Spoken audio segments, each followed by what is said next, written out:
Hello बच्चों, let's read the question. The question says yellow light is refracted through a prism producing minimum deviation. If I1 and I2 denote the angle of incidence and emergence for this prism, then I1 is equals to I2. Option B, I1 is greater than I2. Option C, I1 is less than I2.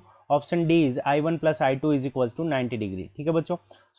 इस question के अंदर हमें क्या दे रखा है कि अगर किसी प्रिज्म से अगर मिनिमम डेविएशन हो रहा है तो उस कंडीशन के अंदर जो I1 और I2 की जो वैल्यू होगी उनके बीच में क्या रिलेशन होगा, यानी एंगल ऑफ इंसिडेंस और एंगल ऑफ इमर्जेंस, इन दोनों के बीच में क्या रिलेशन होगा. हम क्या करते हैं, डेविएशन को डेल्टा से लिखते हैं. हमारा इस क्वेश्चन के अंदर की कंसेप्ट के अंदर क्या हो जाएगा, डेल्टा मिनिमम, यानी for minimum deviation angle of incidence.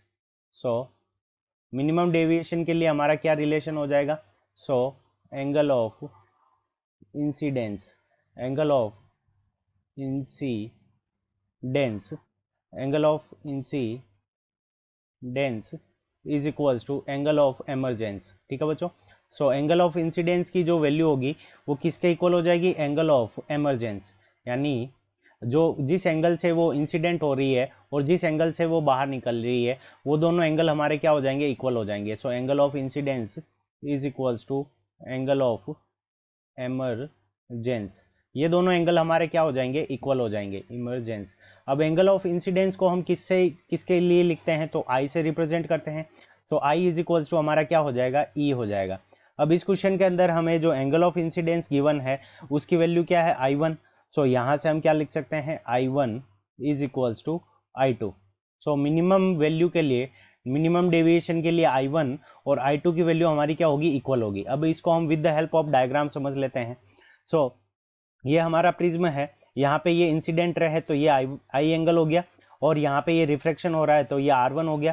फिर यहाँ से ये रिफ्रैक्शन और यहाँ पे ये एंगल ऑफ इमरजेंस है. ठीक है बच्चों. यहाँ से अगर मान लो प्रिज्म नहीं होता तो उस कंडीशन के अंदर रे इस पाथ को फॉलो करती, और प्रिज्म होने के कारण रे इस पाथ से निकल रही है, तो टोटल डेविएशन यहाँ से यहाँ तक हो गया.